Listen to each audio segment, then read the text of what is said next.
안녕하세요. 30대 초반의 새댁입니다. 결혼한 지는 이제 1년 꽉 채우고 2년 차에 들어갔고요. 집에서 살림하면서 소일거리 받아서 프리랜서식으로 재택근무를 하고 있어요. 원래는 졸업한 전공 살려서 취직을 했었는데 제가 원래 예전부터 저혈압이 있고 빈혈도 있어서 몸이 조금 약한 편이거든요. 어지러움증을 자주 느끼고 심한 경우에는 쓰러지는 일도 있어요. 그래서 결혼 전부터 친정부모님께서도 저를 많이 걱정하시기도 했고, 사실 회사에서도 어지러움을 호소하는 저를 회사에서 불편하게 여긴다는 느낌을 지울 수가 없어서 결혼을 준비하면서 퇴사를 하게 되었습니다. 프리랜서 일이 쉽지만은 않아서 버리는 회사 다닐 때보다 적은 편이에요. 그래도 집에서 아무것도 안 하는 것보다 소일거리 하면서 시간도 보내고 겸사겸사 돈도 벌고 저는 만족하면서 살고 있습니다. 남편과 결혼을 결심한 이유도 저의 건강상의 이유가 큽니다.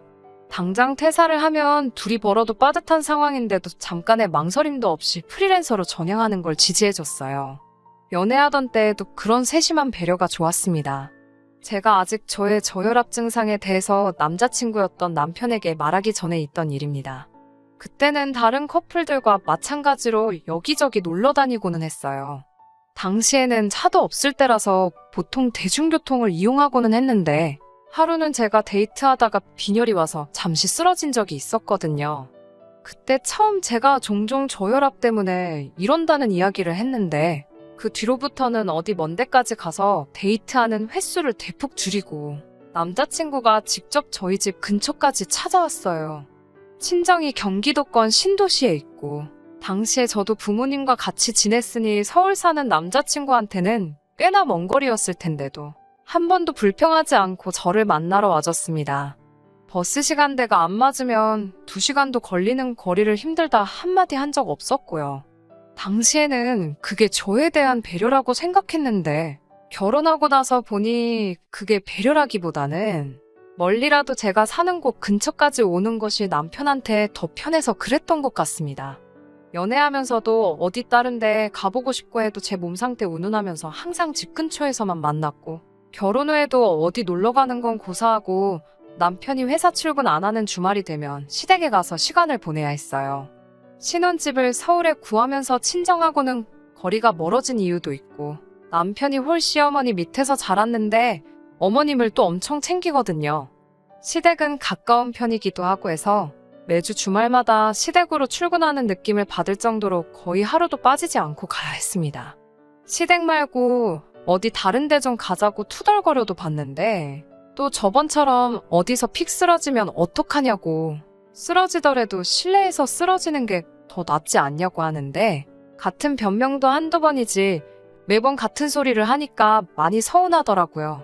저를 더 서운하게 만들었던 건 매번 이렇게 시댁만 올 거면 친정도 가끔 가자는 저의 말에 남편은 친정에 가면 거리가 멀기도 하고 장인 장모님 2분 다 계시는데 그러면 자기가 조금 불편한 것 같아서 싫다고 친정에는 명절 때나 가자고 하는 거예요.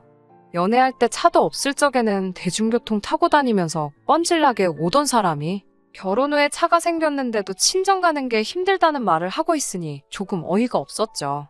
그리고 친정 부모님이 불편하다는 말도 그래요. 저는 시어머니가 편하기만 해서 시댁에 군말 없이 따라가는 거 아니거든요.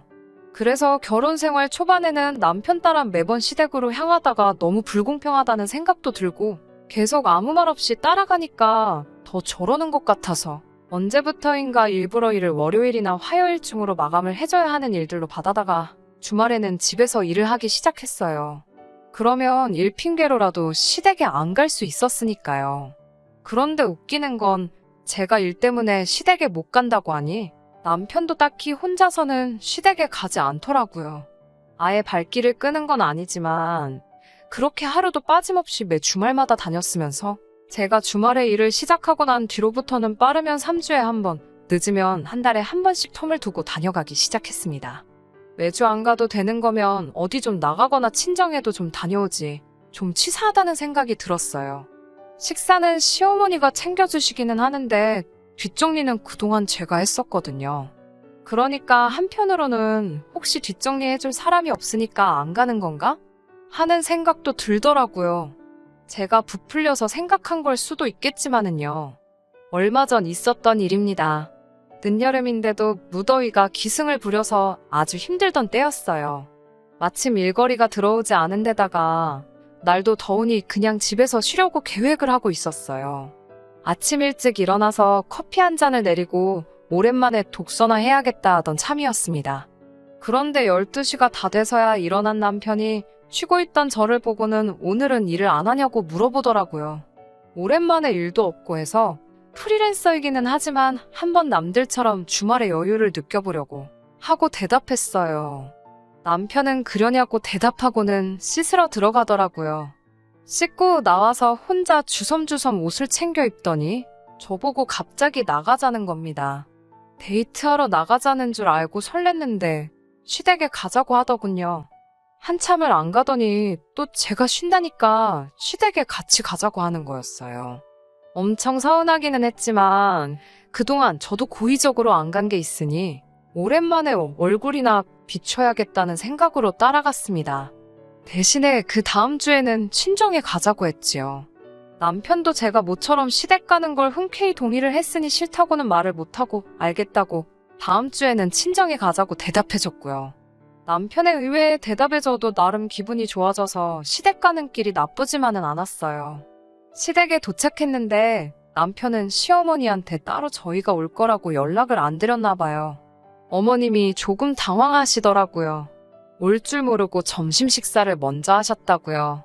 저희가 시댁에 도착했을 때가 2시 조금 넘어서였는데 그럼 저희가 따로 점심 식사하고 다시 오겠다고 하니 시어머니가 자기는 저녁을 5시 돼서 먹을 계획인데 그렇게 되면 저녁을 같이 못 먹지 않느냐고. 3시간이면 금방이니까 배고파도 조금만 참으라고. 그래서 어머님 드실 때 같이 먹자고 하시더라고요. 저야 아침 일찍 일어나서 커피랑 간단하게 빵 같은 걸 먹었으니 괜찮았는데 남편은 늦게 일어나서 빈속이라 걱정이 됐어요. 남편한테 그때까지 안 먹고 버틸 수 있냐고 물었더니 자기는 괜찮다고 아직 조금 피곤한데 그러면 들어가서 좀 더 자면 되겠다고 하고는 방으로 들어가더라고요. 그때부터 좋아졌던 제 기분이 다시 팍 상하기 시작했습니다. 아니, 시댁에까지 와서 잘 거면 그냥 시댁 안 오고 집에서 더 잤으면 되는 거 아닌가? 괜히 잘 쉬고 있는 사람 데려다가 벌 주는 것도 아니고 남편이 잠들어 있으면 저는 시어머니하고 같이 단둘이서 시간을 보내야 하는 거잖아요. 조금 어이가 없어서 어머님 댁까지 와서 잘 생각을 하냐고 어머님하고 같이 시간 보내야지 않겠냐고 따졌지만 기어이 졸리다고 방으로 들어가 드러눕고 자더라고요. 남편이 잠에서 깰 때까지 어머님이랑 단둘이 뭘 해야 하는지 모르겠더라고요. 어머님도 저를 조금 어려워하시는 것 같고 그냥 평범한 안부 인사 몇 마디 나누다가 결국에는 거실에 어머님과 나란히 앉아서 TV만 보고 있었습니다. 남편이 방 안에서 코 고는 소리가 거실까지 들리는데 정말 화가 나서 한 대 쥐어박아주고 싶을 정도였어요. 한참 드라마 재방송 같은 거 보면서 시간을 때우는데 가만히 있으니까 저도 슬슬 배가 고파오기 시작하더라고요. 시간이 어머님이 식사하신다던 시간이 다 되어가서 남편 깨워오겠다고 말씀드렸는데 애가 얼마나 피곤하면 엄마 집까지 와서 자겠냐고 좀 더 자게 두라고 하시는 겁니다. 저혈압 때문에 오랫동안 공복 상태로 있으면 안 되는데 몸 약하다고 유세 부리는 것도 아니니 말도 할 수 없었고 그냥 남편이 스스로 일어나기를 기다릴 수밖에 없었어요. 남편은 6시가 다 돼서야 일어났습니다. 어이가 없는 건 여태 자다가 방문 열고 기어 나와서는 자기는 친구 좀 만나러 나갔다 오겠다는 거예요. 남편이 살던 동네라서 아직 장가 안 간 동네 친구가 살고 있었거든요. 여태까지 배고르며 기다린 와이프랑 어머니는 신경도 안 쓰고 지 친구 보러 나가겠다는데 어이가 없어서 한마디 했어요. 여태 저녁 같이 먹는다고 기다렸는데 친구랑 술 마시고 놀러 나갈 생각을 하냐고 한마디 했더니 시어머니가 저를 말리면서 아까는 일하느냐 얼마나 피곤했겠냐고 하시더니 이번에는 일하느라 얼마나 스트레스를 받았겠냐 하시면서 놀면서 해소도 좀 해야지 건강하고 오래 산다고 남편 등 떠밀면서 얼른 나갔다 오라고 하시더라고요. 평소 같았으면 아들 먹인다고 이것저것 음식 해주셨을 텐데 아들은 밖에 나갔고 이러다 며느리한테 밥 해주게 생겼으니 날 더워서 집에서 음식하기도 귀찮은데 우리는 간단하게 배달시켜 먹자고 하시면서 저한테 중국집 메뉴판을 건네주시더라고요. 날도 더워 죽겠는데 이열치열이라고 하시면서 어머님은 짬뽕을 시키셨고 저보고는 짜장면 먹으라고 하시는데 기분도 안 좋은데 돈이라도 좀 더 쓰시라고 해물잡탕밥으로 주문을 했습니다. 해물잡탕밥 먹는다고 하니까 이 집 짜장면 참 잘한다고 그거 먹으라고 하시는데 너무 기름진 음식은 피해야 한다고 하고 끝까지 해물잡탕밥 먹겠다고 고집부렸어요. 며느리한테 5,000원 더 쓰는 걸 아까워하는 모습 보고 이럴 바에 차라리 그냥 집에서 쉬었으면 마음이라도 편했겠지 하는 생각이 들면서 남편이 미워지더라고요. 아무튼 남편까지 나가버리니 시어머니와 단둘이 어색한 시간은 더욱 더 길어졌습니다. 그래도 저녁 시간대 되니까 TV에 볼만한 게 많아져서 다행이었어요. 얼마 안 있어서 초인종 울리는 소리가 났고 배달 음식 도착한 것 같아서 그거 받으려고 소파에서 일어서는데 순간 눈앞이 깜깜해지고 온몸에 힘이 빠지기 시작했습니다. 기립성 저혈압으로 제가 또 의식을 잃고 쓰러졌던 거예요.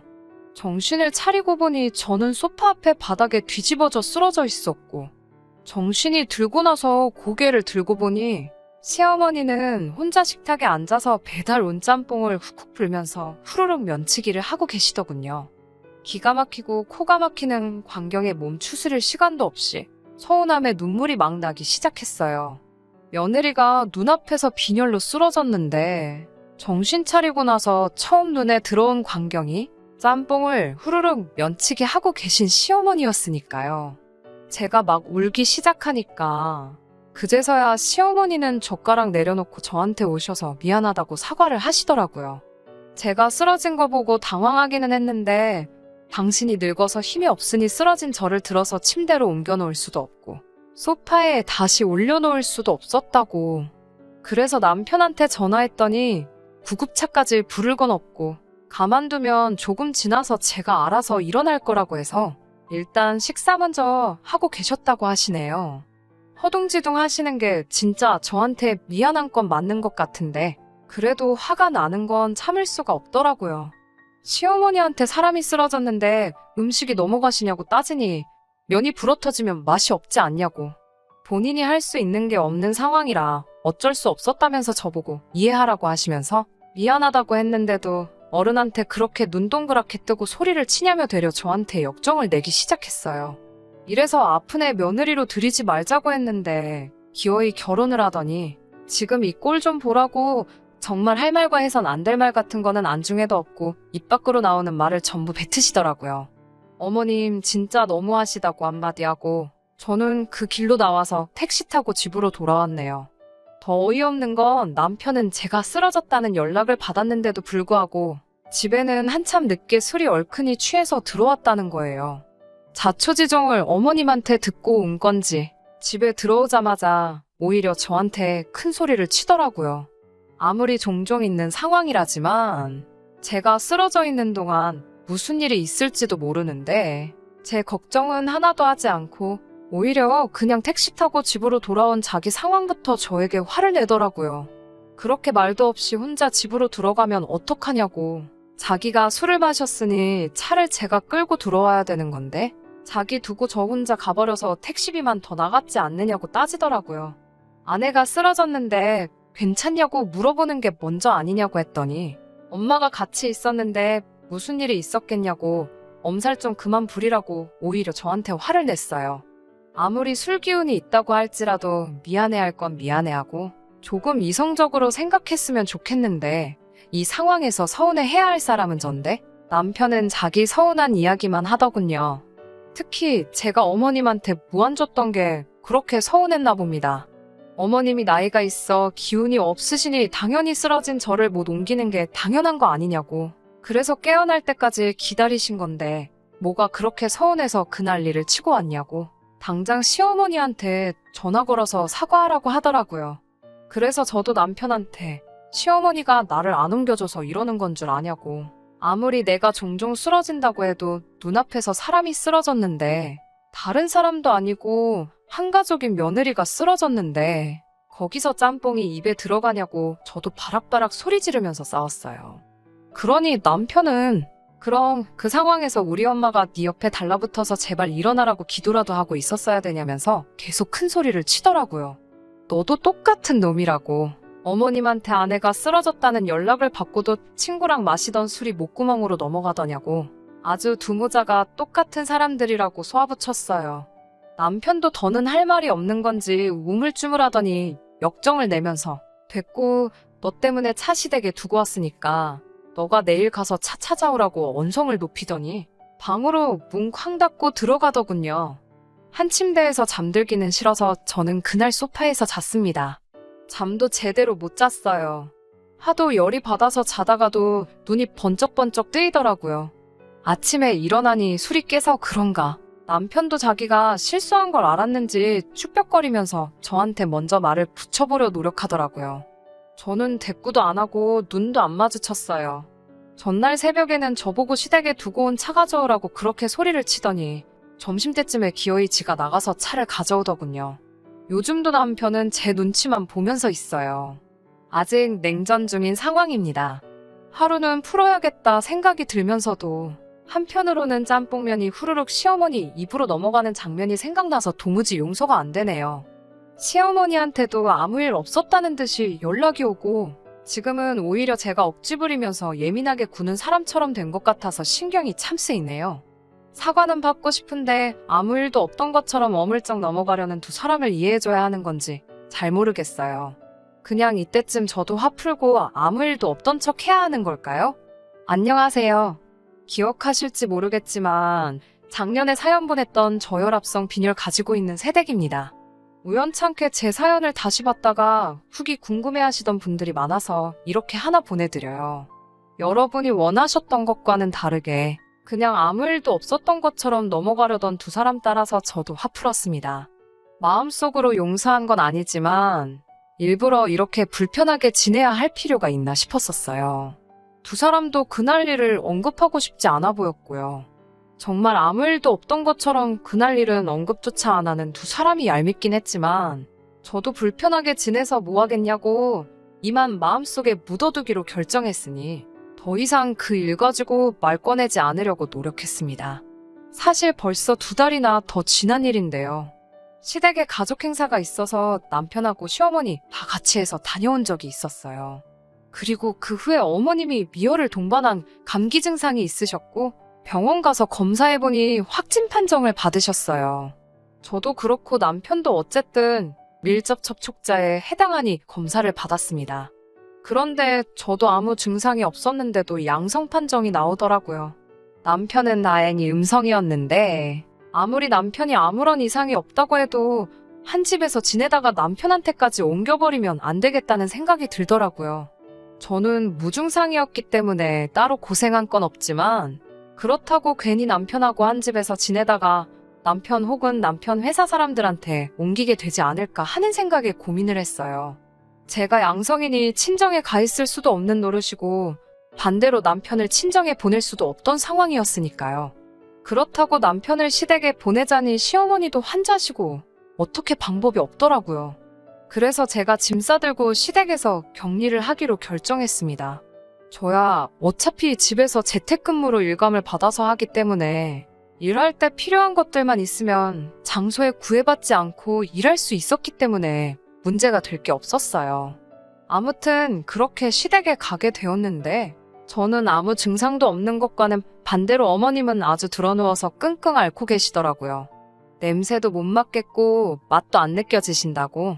거기에 몸살 감기 기운은 물론 열까지 나서 아주 죽을 맛이라고 하더라고요. 저는 콧물 살짝 나오는 것 말고 아무렇지도 않았거든요. 같은 병인데도 증상이 이렇게 다르냐고, 왜 자기만 이렇게 아프냐고 찡찡대고 계시더라고요.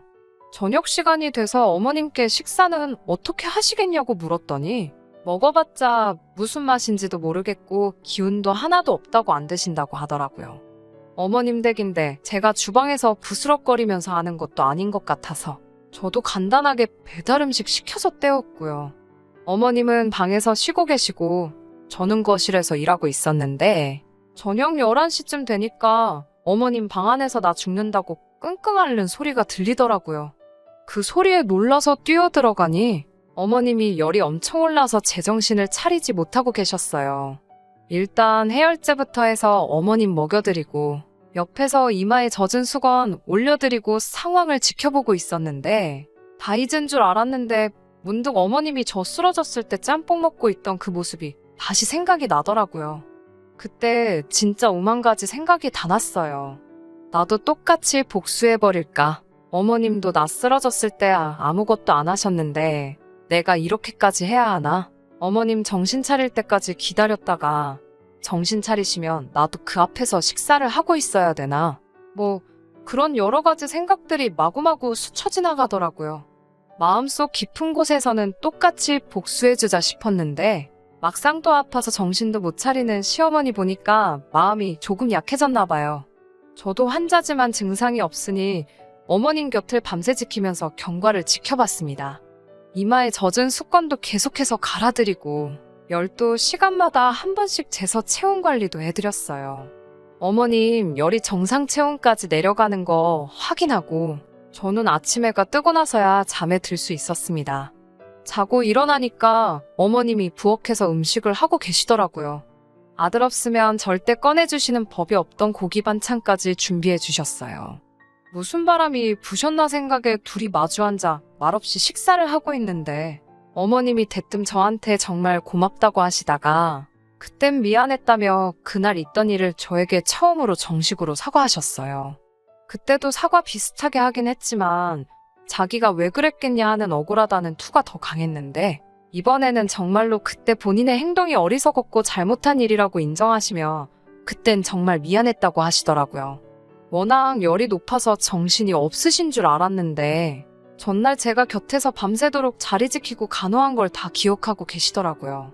제 간호가 없었다고 크게 문제가 되진 않았을 거라고 생각하지만 그 정성이 기특하다고 그래서 여태껏 사과 한마디 없이 없던 일처럼 지내던 시어머니 마음을 돌려서 저한테 이렇게 고기 반찬도 내어주시고 사과까지 하게 만든 것이죠. 아무튼 어머님도 하루 크게 앓으시고는 점점 후각도 돌아오고 상태가 많이 호전되었고 그렇게 별탈 없이 격리 생활은 끝이 났어요.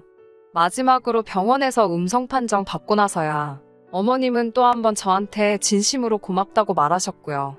병원에서 나오는 길에 택시를 잡아서 저는 집으로 돌아가겠다고 인사를 드렸는데 어머님이 같이 집으로 가자고 하시더군요. 그도 그럴 것이 10일 동안 시댁에 머무는 동안 남편한테서 단 한 번도 먼저 연락이 온 적이 없었거든요. 그렇게 어머님하고 집에 도착했는데 집안 꼴이말이 아니더라고요. 청소는 한 번도 안 한 건지 집안이 엉망이었고 설거지는 언제부터 안 한 건지 잔뜩 쌓여있고 그릇이 없으니 그동안은 배달 음식을 시켜 먹은 건지 배달 용기들이 쓰레기통에 가득했습니다. 제가 치우겠다고 했는데 어머님이 도와주셔서 금방 정리할 수 있었어요.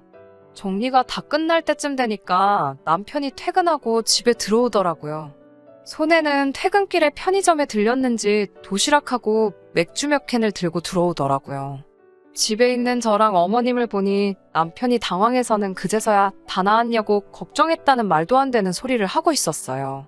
어머님은 그 길로 남편 머리통을 후려갈기시더라고요. 저 같은 아내를 얻은 게 네 평생에 가장 잘한 일이라면서요. 어떻게 자식이라는 놈이 어미가 알아놓은 기간 동안 연락 한 통이 없냐고. 며느리가 당신한테 하는 것보다 비슷하게 하면 해야지 자식이 그보다 못할 수 있냐면서요. 앞으로 저한테 똑바로 안 하면 국물도 없을 줄 알라며 그날 제가 쓰러졌을 때 일부터 진심으로 사과하라고 하시더군요. 어머님이 제 편을 들고 있으니 남편은 억울하다는 표정으로 아무 말도 안 하고 있었는데 뭘 우물쭈물거리는 거냐면서 그대로 뒤통수를 한 대 더 내려치셨습니다. 겉으로는 괜찮다고 했지만 남편이 그날 일에 대해서 제게 고개 숙여 사과를 하니 속으로는 엄청 깨소금이었습니다. 이미 같이 지내는 내내 어머님은 저한테 고맙다 몇 번을 말하시고 사과까지 했는데 이번에는 남편하고 같이 해서 그때 미안했고 앞으로는 저한테 서운한 마음 들지 않게 잘하겠다고 약속까지 하시는데 그동안 서운했던 게 한 번에 다 풀리는 것 같았어요. 그 뒤로는 남편도 겉으로 하는 척만 하는 건지는 모르겠지만 이제는 쉬는 날 시댁에만 가지 않고 연애할 때도 자주 못 해본 데이트도 많이 하고 친정에도 자주 들르고 있습니다. 저도 주말에 일하는 건 그만하고 그때그때 제가 나서서 시댁에 먼저 가자고 남편한테 말하고 있고요. 과정이 좋았다고 말하기는 어렵지만 지금은 연애 기간과 결혼 생활 다 합쳐서 전에 없이 즐거워요. 제 편이 늘어난 느낌이라고 할까요? 남편이 나서서 집안일도 도와주고 시어머니도 남편보다 저를 더 먼저 챙겨주시고 있으니까요. 속 시원하게 똑같이 복수하지는 못했지만 요즘은 결과적으로 더 행복한 나날들을 보내고 있습니다. 이런 상황이 언제까지 계속될 거라는 확신은 없지만 적어도 어머님이나 남편이 저를 먼저 서운하게 하지 않을 거라는 믿음이 있어서 정말 행복하네요. 사연 들어주신 분들, 후기 기다려주신 분들도 행복하시고 올여름에도 별탈 없이 다들 건강하시길 기원합니다. 끝까지 들어주셔서 감사합니다. 오늘의 사연은 여기까지입니다. 구독과 좋아요, 알람 설정 부탁드리고 더 좋은 사연으로 다시 찾아뵙겠습니다. 감사합니다.